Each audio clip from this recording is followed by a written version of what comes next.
We're following up on a story we brought you earlier this week. A national environmental watchdog says Covington's paper mill is the nation's top climate polluter in its industry.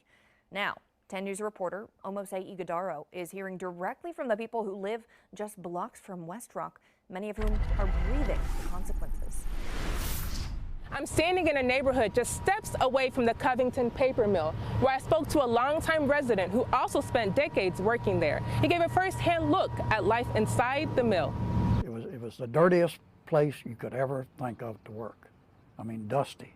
We breathed a lot of dust and dirt. Your white T-shirt would be gray after washing a couple times with the carbon. But again, I give them credit that over the years, I know what the carbon plant did.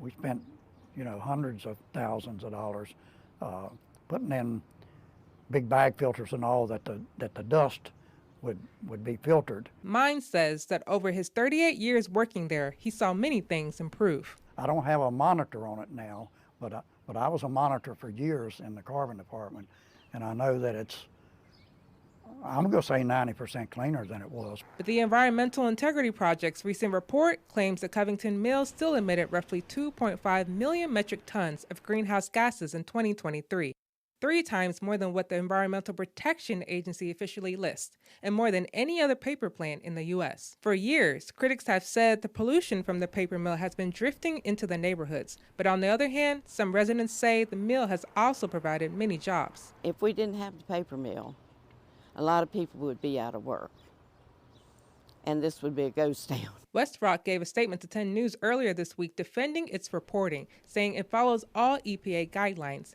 Residents add there's always more that could be done. It doesn't mean that the EPA couldn't tighten measures a little bit. The Environmental Integrity Project hopes this report will pressure companies and regulators to act. Meanwhile, the people of Covington continue to live with all the paper mill brings, both economic and environmental effects, including any unpleasant smells in the air. I don't smell the smell right now. Maybe I've smelled it for enough years that it's not as bad like it used to be, 50 years ago.